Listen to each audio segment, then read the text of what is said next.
आजकल इंडिया में एक अलग ही रेस चल रही है। सबकी जुबान पर बस एक ही क्वेश्चन है, कौन कितना जल्दी डिलीवर कर सकता है। देखो भाई, पिज्जा 30 मिनट में आ जाता है, ग्रोसरी घर पर 10 मिनट में आ जाती है और कस्टमर की कंप्लेंट वहां तो कभी कभी 10 सेकंड में रिप्लाई आ जाता है। मतलब आजकल सर्विस इंडस्ट्री वालों के ऊपर इतना प्रेशर बढ़ गया है कि मुझे ऐसा लगता है उनकी नींद ही चली गई है। हमारी ना यार एक बहुत अजीब सी बात है, हम लोग बनाते कम हैं और सर्व ज्यादा करते हैं। चप्पल बनाने वाले ना बहुत कम दिखते हैं, लेकिन 15 मिनट में चप्पल डिलीवर करने वाले आजकल हर गली में मिल जाते हैं। और सबसे फनी बात, अगर कोई लेट डिलीवर करता है तो उसका स्क्रीनशॉट सारे व्हाट्सएप ग्रुप में वायरल हो जाता है। क्योंकि अब सर्विसेज का मतलब आजकल सिर्फ वेटर वाली ट्रे लेके चलने वाली बात नहीं है। इंडिया के हर कोने में सर्विसेज का मतलब बदल गया है। आईटी कंपनीज जहाँ से सॉफ्टवेयर बनता है, इंश्योरेंस कंपनीज जहाँ से आप अपने क्लेम सेटल करते हो, हॉस्पिटल्स जहाँ पर आपका ट्रीटमेंट होता है और होटल्स जहाँ पर आप एंजॉय करते हो, सब कुछ एक ही चीज है, सर्विस। और ये सर्विस सेक्टर इतनी तेजी से बढ़ रहा है कि कभी कभी ऐसा लगता है सर्विस इंडस्ट्री वालों को कस्टमर की जरूरत का पता उससे पहले ही चल जाता है, जो अभी खुद कस्टमर को भी नहीं पता होती। Bookings, loan approval, insurance claim, सब कुछ मोबाइल एप्लीकेशन के एक क्लिक पर। और यही नहीं, अब तो एआई चैटबॉट भी सर्विसेज दे रहा है जो 24/7 आपकी क्वेश्चंस का जवाब देने के लिए रेडी है और कभी कभी आपकी इंग्लिश ठीक करने के लिए भी रेडी है। और यार सोचो, जब हम स्कूल में पढ़ते थे India is the service based economy, तो कितना बोरिंग स्टेटमेंट लगता था जिसे हम इग्नोर कर देते थे। पर भाई आज ये सेक्टर पूरा टावर बन चुका है। इंडिया की जीडीपी का आधे से ज्यादा हिस्सा इसी सर्विस सेक्टर में आता है। लेकिन मजे की बात देखो, हम आज भी अपने पोर्टफोलियो में पुराने फैक्ट्रीज वाले शेयर्स को रखते हैं जैसे वही हमारी पूरी इकोनॉमी हो। सोचो अगर हमने अपने इन्वेस्टमेंट में भी इसी सर्विस इकोनॉमी को इम्पोर्टेंस दिया होता तो आज हमें कितना फायदा होता। अगर एक नॉर्मल दिन की बात करें तो सुबह उठते ही हम अपने फोन से योगा सेशन बुक कर लेते हैं, फिर ऑफिस में कंप्यूटर स्क्रीन पर कोडिंग चल रही होती है, शाम को जोमेटो से खाना जाता है, फिर नेटफ्लिक्स एंड चिल में ड्रामा एंजॉय करके हम फोन पे पर ही अपने इंश्योरेंस के रिन्यूअल को पूरा कर देते हैं। यानी कोई ना कोई सर्विस कंपनी पैसा कमा रही है और हम बस अपना जिंदगी जी रहे हैं और पैसे खर्च कर रहे हैं। क्योंकि आजकल हम चाय भी घर बैठकर ऑनलाइन मंगवाते हैं, शादी के आरएसवीपी को भी गूगल फॉर्म से भेजते हैं और ऑफिस में रिपोर्ट भी क्लाउड पर सेव करते हैं। अब भारत सिर्फ विकसित नहीं हो रहा, अब वो सर्विस इनेबल्ड बन चुका है। हर जगह सर्विसेज का चक्कर चालू है, चाहे वो एजुकेशन हो, हेल्थ केयर हो, फाइनेंस हो या फिर एंटरटेनमेंट।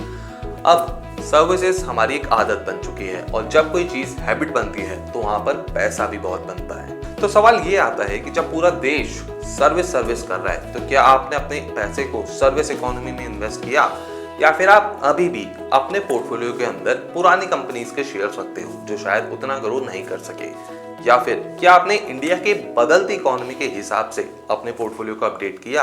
अगर नहीं तो भाई सोचने का समय आ गया है। और इसी के लिए एक नई अपॉर्चुनिटी आई है, एक नई सोच जिसमें कहा गया है कि जहां लोग पैसा खर्च करते हैं इन्वेस्टर वहीं अपना पैसा कमा सकता है। सर्विस सेक्टर में इन्वेस्ट करना यानी उन कंपनीज का हिस्सा बनना जो रोज आपके दिन का हिस्सा बनती हो। तो अगर आप एक स्मार्ट इन्वेस्टर बनना चाहते हो तो यही वो टाइम है जब हम सर्विस इकोनॉमी की रैपिड ग्रोथ का फायदा उठा सकते हैं। और इसी सोच को ध्यान में रखते हुए एक्सिस म्यूचुअल फंड एएमसी लेकर आइए अपना एक नया एनएफओ जिसका नाम है एक्सिस सर्विस अपॉर्चुनिटी फंड। ये फंड स्पेसिफिकली उन कंपनीज में इन्वेस्ट करेगा जो सर्विस सेक्टर में बहुत तेजी से ग्रो कर रही है। तो चलो मिलके इन्वेस्ट करते हैं कैसे फ्यूचर में जो सर्व भी करेगा और पैसे भी देगा। और बात करते हैं हमारे असली हीरो की, एक्सिस सर्विस अपॉर्चुनिटी फंड। ये फंड स्पेसिफिकली उन कंपनीज में इन्वेस्ट करेगा जो इंडिया की सर्विस इकोनॉमी को लीड कर रही है, जैसे IT, telecom, health care, pharma, hospitality.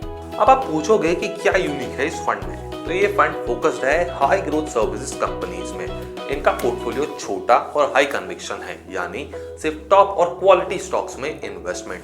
Fund management team का एक्सपीरियंस है टॉप नॉच, जो इस फंड को और भी स्ट्रॉन्ग बनाता है। और ये फंड एक ग्रोथ ओरिएंटेड फंड है, यानी आप long term capital appreciation expect कर सकते हो। तो अब सवाल ये आता है कि हम कब कर सकते हैं इस फंड में इन्वेस्ट। तो इस फंड का एनएफओ 4 जुलाई को स्टार्ट हो चुका है और ये फंड 18 जुलाई को क्लोज होगा। अगर कोई इन्वेस्टर इस ड्यूरेशन में इन्वेस्ट करता है तो उसे 10 रुपए की एनएवी के हिसाब से यूनिट्स मिलेगी। और एनएफओ खत्म होने के बाद ये फंड 5 वर्किंग डेज बाद मार्केट में ओपन हो जाएगा, जहां हम और भी फ्रेश इन्वेस्टमेंट्स कर सकते हैं। और अगर बात करें मिनिमम इन्वेस्टमेंट की, तो minimum lump sum amount is 5000 rupees. और अगर कोई इन्वेस्टर SIP करना चाहता है मेरे जैसा, तो minimum SIP amount is 500 rupees. और अगर बात करें रिस्क की, तो ये फंड एक वेरी हाई रिस्क कैटेगरी में आता है। तो अगर आप इस फंड में इन्वेस्ट करना चाहते हो तो आपको अपने रिस्क प्रोफाइल को क्लियरली समझना होगा। हाई रिटर्न्स के साथ हाई वॉलेटिलिटी एक्सपेक्टेड है, इसलिए अगर आप इन सब चीज़ों को झेल सकते हो तब इस फंड में इन्वेस्ट करें।